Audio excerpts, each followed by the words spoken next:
Assalomu alaykum, hurmatli televizor ko'rguvchilar. Dunyo Uyg'ur qurultiyi tor televiziyasining kunlik xabarlar programmasiga xush keldinglar. Men İftixar Abdurashid. Hurmatli ko'rurmanlar, tövəndə diqqətinizlər kunlik xabarlar programmamızın təfsilatında bo'lsin.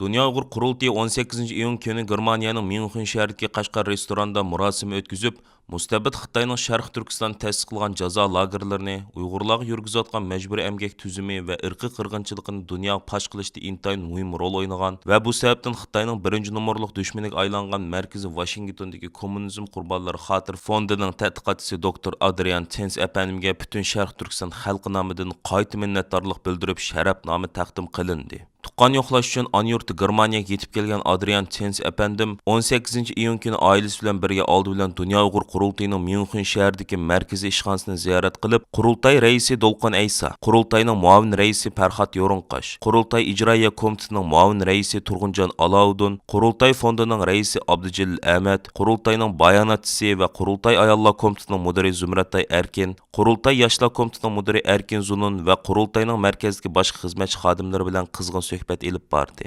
Suhbatda Amerikaning Chexiyadagi bosh elchixonasining diplomati Erika Kunna va qurultayning Polsha, Chexiya, Vengriya va Slovakiya qatorliq 4 davlatdan tarkib topgan Visegrad ittifoqidagi xizmatlarga mas'ul alohida vakili Evita xonimlarmi birga bo'ldi.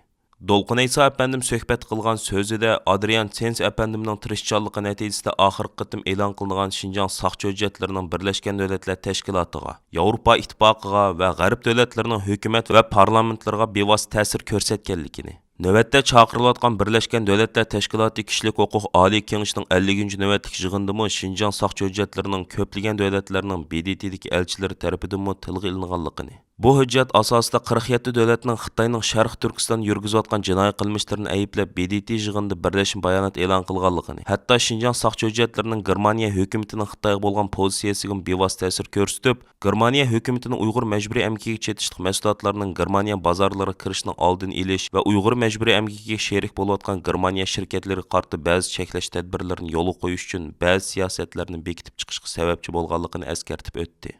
Dolqun Aysa apandim so'zda yana Dunyo Uyg'ur qurultayining tashabbusi bilan Londonda qurilgan Uyg'ur sud kollegiyasining Xitoyning Sharq Turkiston Uyg'urlarini asos qilgan yerli xalqlarga qarshi yurgizayotgan qilmishlarining irqiy qirg'inchilik va insoniyatga qarshi jinoyat deb hukm chiqarishda Adrian Tens apandimning sudda bergan 3 qitimliq guvohligining intayin hal qiluvchi rol o'ynaganligini eslatib o'tish bilan birga, Yevropa parlamenti tarafidan 9 iyun kuni Xitoyning Sharq Turkistonda yurgizayotgan qilmishlarining insoniyatga qarshi jinoyat va irqiy qirg'inchilik xavfi deb qaror qabul qilishda Uyg'ur sud kollegiyasining hukmnomasining nihoyatda muhim rol o'ynaganligini, mazkur qarorda Uyg'ur sud kollegiyasining hukmnomasining alohida tilga ilinganligini eskartib o'tdi va Adrian Tens apandimning hozirga qadar izlayotgan va irqiy qirg'inchilikqa duchor bo'layotgan Sharq Turkiston xalqiga ko'rsatib kelgan g'amxo'rligiga takror minnatdorlik bildirdi. Adrian Tens apandim qurultay rahbarlari bilan o'tkazgan suhbati jarayonida qilgan so'zida, garchi Uyg'urlar bo'lgan xalqaro qo'llash uzluksiz kuchayib berayotgan bo'lsa-mu, ammo buning yakka xarakterlik davom qilayotganligini, chunki navbatda Uyg'urlar masalasini qo'llab kelayotgan davlatlarning hammasining degidek g'arb ellari ekanligini, shunga Sharq Turkiston masalasining islom ellaridagi ta'sirchanligini oshirish va islom ellarining qo'llashini qo'lga keltirishning intayin muhim ekanligini, Dunyo Uyg'ur qurultayining bu jihatdagi xizmatlarini kuchlantirishning to'liq zarur ekanligini, ana shundilla Uyg'urlar masalasiga bo'lgan xalqaro qo'llashning bir butunlik ega bo'lganligini alohida ta'kidlab o'tdi. Qurultay markaziy ishxonasidagi suhbatdan keyin Adrian Tens va uning oilasidagilar qurultay tarafidan München shahridagi Qashqar restoranda uning sharpiga o'tkazilgan rahmat aytish murosimiga qatnashdi. Uni murosim qatnashgan Münchendagi Uyg'ur jamoati guldiras olqish sadolari ichida qizg'inlik bilan kutilib, o'zlarining Adrian Tens apandimga bo'lgan cho'nqur hurmatini ifoda qilishdi. Qarshilish murosimida so'z qilgan Dolqun Aysa apandim bugun Yevropa parlamentining, Amerika hukumatining, Kanada, Angliya, Gollandiya, Belgiya, Fransiya, Chexiya, Litvaniya va Irlandiya parlamentlarining Uyg'ur irqiy qirg'inchiligini qabul qilishda va Amerika boshchiligidagi bir qism g'arb ellarining Uyg'ur irqiy qirg'inchiligida bevosita javobgarlik bo'lgan Qingchuango boshchiligidagi bir qism Xitoy amaldorlariga va Uyg'ur irqiy qirg'inchiligiga bevosita sherik bo'lgan Xitoy shirkatlariga qarshi jazo va embargo tuzumlarini yo'lga qo'yishida va Uyg'ur majburiy amkiga chetishlik bo'lgan mahsulotlar qarshi cheklash tadbirlarini yo'lga qo'yishda doktor Adrian Tens apandim tarafidan Xitoyning Sharq Turkistonga jinoiy qilmishlar haqida e'lon qilgan dalil isbotli doklad va maxfiy hujjatlarning intayin muhim rol o'ynaganligini eslatib o'tish bilan birga, bu sababdan Xitoy hokimiyatining Adrian Tens apandimni o'zining eng asosiy dushmani deb e'lon qilib, uning qarshi jazo va embargo tüzümlerini yo'lga qo'yganligini, butun Xitoy va Sharq Turkiston miqyosida Adrian Chance apandimni kurash qilish harakati qo'zg'ab, uningga tahdid va haqoratlar yog'dirib kelganligini, Xitoyning Adrian Chance apandimga qaratgan hujumlarga hozirmi ham izchil davom qilayotganligini, uning Uyg'urlar uchun ko'rsatgan fidokorligini va to'lagan bedellarini Sharq Turkiston xalqining asla unutib qolmaydiganligini ifoda qildi. Murosimda Adrian Chance apandimga butun Sharq Turkiston xalqi nomidan sharafnoma taqdim qilindi. Adrian Chance apandim murosimni qilgan so'zida o'zining ona vatani Germaniyadagi Uyg'ur jamoati bilan uchrashganligidan cheksiz mamnun bo'lganligini va iftixorlanganligini ifoda qilish bilan birga, Xitoyning Sharq Turkiston Uyg'urlarni asos qilgan yerli xalqlarga yurgizayotgan irqiy qirg'inchiligini va insoniyatga qarshi jinoyatlarini to'sib qilish uchun bundan keyinmi yana davomli tirishchanlik ko'rsatilganligini bildirdi. Murosimning oxirida qarindoshlarimizning turli savollariga astoydillik bilan javob bergan Adrian Chance apandim bir qarindishimizning "Siz nima uchun o'zingizni maxsus Uyg'ur masalasini tadqiq qilishga degan savoliga javob berib, "Men o'zim nihoyat dindor bir inson. Barcha dinlarning ashaddiy dushmani hisoblangan kommunist Xitoy hokimiyatining Sharq Turkiston xalqiga selayotgan zulmlari haqida tadqiqot ilib berish va uni dunyoga pash qilishni xuddi Tangri dilimga solgandek, go'yo bu haqda Tangridan vahiy kelgandek his qilaman. Shunga doktorligimni tamomlagandan keyin ixtiyorsiz holda o'zimni bu ishga otadim. Bundan keyinmi bu jihatdagi tadqiqotimni to'xtatmay izchil davomlashtiraman" deb ko'rsatdi. Adrian Chance apandi murosimni qilgan so'zda yana Uyg'ur xalqining asla yolg'iz emasligini, shunga Uyg'urlarning har zaman umid va ishonch bilan yashashi lozimligini alayda ta'kidlab o'tdi.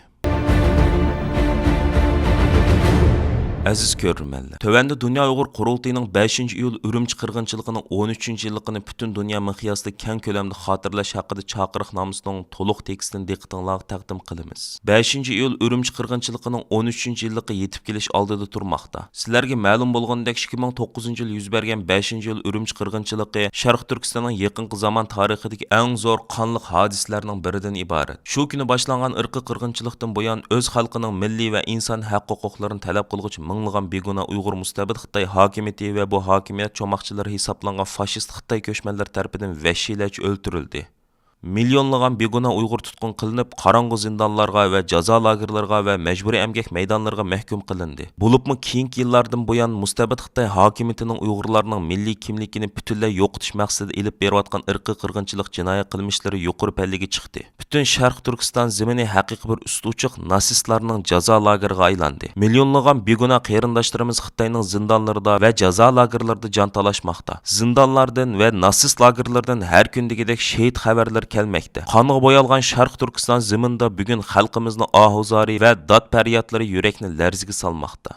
Texi yaqindala oshkorlangan Xinjiang soqchi hujjatlari vatan ichidagi xalqimizning naqadar zo'r yo'qolish xavfiga duch kelayotganligini xalqaro jamoatchilik oldida yana bir qatim to'liq dalillab berdi. 5-iyul shahidlarini jumladan Sharq Turkiston xalqining erkinligi va hurligini qo'lga keltirish yo'lida qimmatli hayotlarini taqdim qilgan botur o'g'il qizlarimizdan yod etish, ularga ehtirom bildirish va Xitoy hokimiyatining xalqimizga qarta rahimsizlarcha yurgizayotgan irqiy qirg'inchiligini dunyo jamoatchilik oldida pash qilish bo'lsa, biz chet ellarda yashayotgan barliq Sharq Turkistonliklarning vijdoniy, insoniy va milliy burchimizdan iborat. Ürümçi qirg'inchiligining 13-yilligini butun dunyo miqyosida keng ko'lamda xotirlash va bu orqali kommunist Xitoy hokimiyatining Uyg'ur xalqi ustidan yurgizgan inson qalbidan chiqqan irqiy qirg'inchiligini, besim va zulm siyosatini, shundaqla milliy mavjudlikqa tarixdan buyon ko'rilib boqmagan darajada jiddiy yo'qolish tahdidiga duch kelayotgan xalqimizning yurak sadosini dunyo jamoatchiligiga texmi unumlik va jonliq shaklda anglatish bo'lsa, qurultayimizning navbatdagi eng asosli vazifasi va kun tartibidan iborat. Ürümçi qirg'inchiligining 13-yilligini xotirlash faoliyatini butun dunyo miqyosida mustabid kommunist Xitoy hokimiyatiga qarshi zo'r ko'lamli norozilik harakatiga aylantirishimiz lozim. Shuning uchun Dunyo Uyg'ur Qurultiyi rahbarlik hay'ati 5-yil Ürümçi qirg'inchiligining 13-yilligini xotirlash haqida tövəndikidek qarorlarni oldi.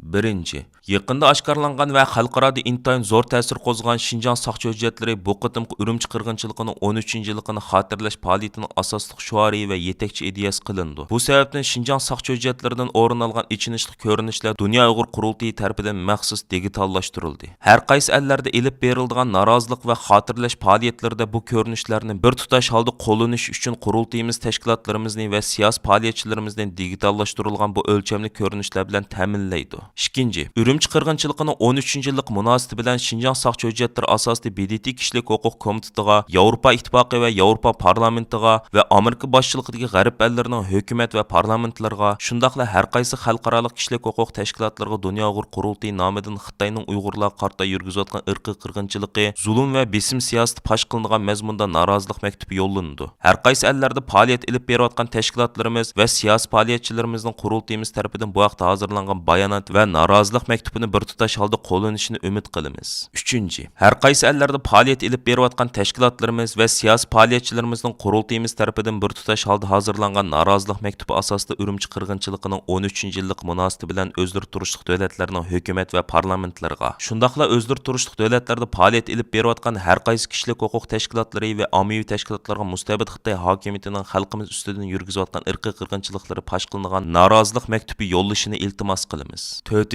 Ürümçi qirg'inchiligining 13. yillik munosabati bilan har qaysi tashkilot ve jamoatlarimizning o'zlari turayotgan davlatlardagi turk islom tashkilotlarini, kishilik huquq tashkilotlarini ve boshqa ommaviy guruhlarni safarbarlikka keltirib, ularning hamkorligi ve qatnashida bir tutash holda Xitoyga qarshi keng ko'lamli birlashib norozilik namoyish uyushtirishni talab qilamiz. 5. Ürümçi qirg'inchilik yuz bergan 5. iyul kundan 7. iyul kunigacha dunyoning har qaysi ellarida yashayotgan Uyg'urlar agar o'zi turishliq davlatlarning qonuni yo'l qo'ysa, uyining balkonlariga va mashinalariga birdek holda Sharq Turkistonning oyultuzliq ko'k bayrog'ini qadashga tirishishi va bu orqali o'zlarining Xitoyga bo'lgan noroziliklarini bildirishi lozim. 6. Bütün Şarkı Türkistan teşkilatları ve siyasi faaliyetçilerimiz 5. yıl günden itibaren 3 güngacha özleri başkuratkan internet sahiplerini, ictimai taratqularını qara etişini ve rangsiz şekilde davamlaştırışını talep qilamiz. 7. Dünyanın her qaysi joylarida yashayotgan Uyg'ur qarindoshlarımızın Ürümçi qirg'inchiligi yuz bergan 7. ayning 5. günden başlab bir haftagacha to'y to'kin o'tkazmaslik, o'ltirish va turli shakldagi ko'ngil etish faoliyatlarini elib bormaslik orqali o'zlarining 5. yil shehidlarga bo'lgan ta'ziyasi va hurmatini izhor qilishni iltimos qilamiz. 8. Dünya Uyghur Qurultayı Dini İşler Komitetining bir tutash tashkillashi ostida 5. iyul kuni dunyoning har qaysi ellarida bir tutash holda 5. yil shehidlarini yod etish, ularning ro'yi uchun nazar chiroq va duo takbir faoliyatlarini uyushtirish lozim. Bo'libmi namoyish qilish imkoniyati bo'lmagan davlatlarga tashkilotlarimiz va siyosiy faoliyatchilarimiz bu faoliyatga alohida ahamiyat berishi. Hozirdan e'tiboran buning tayyorlik xizmatlarini jiddiy boshlashi lozim. 9.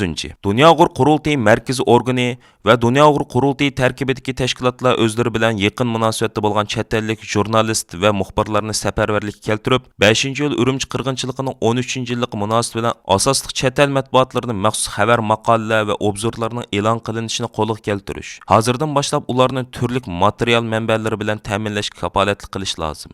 Aziz qarindoshlar, Vatan ichidagi xalqimiz shuncha zo'r besim, tahdid va qirg'inchiliklarga pisand qilmay butun millatimizning erkinligi va hurlik uchun aziz jonlarini qurbon qilyotdi. Dahshatli qorong'u zindonlarga va natsist lagerlarga mahkum bo'lyotdi. Shunga biz erkin davlat yashayotgan barliq Uyg'urlar vatan ichidagi xalqimiz bilan bir tam bir gavda bo'lib, ularning qayg'usiga o'rtoq bo'lishimiz lozim. Milliy g'ururingizni, vijdoningizni, vatanparvarligingizni va iymoningizni sinaydigan payt keldi. Shehidlarimizning haq hurmati uchun hech qanday bahona ko'rsatmay, Dünya Uyghur Qurultayıning tashkilishida dunyo miqyosida ilib beriladigan 5. yil Ürümçi qirg'inchiligining 13. yilligini xotirlash faoliyatlariga aktivlik bilan qatnashishga g'ayrat qiling. Hurmat va ehtirom bilan Dünya Uyghur Qurultayı 2022 yili 6. ayning 20. kuni.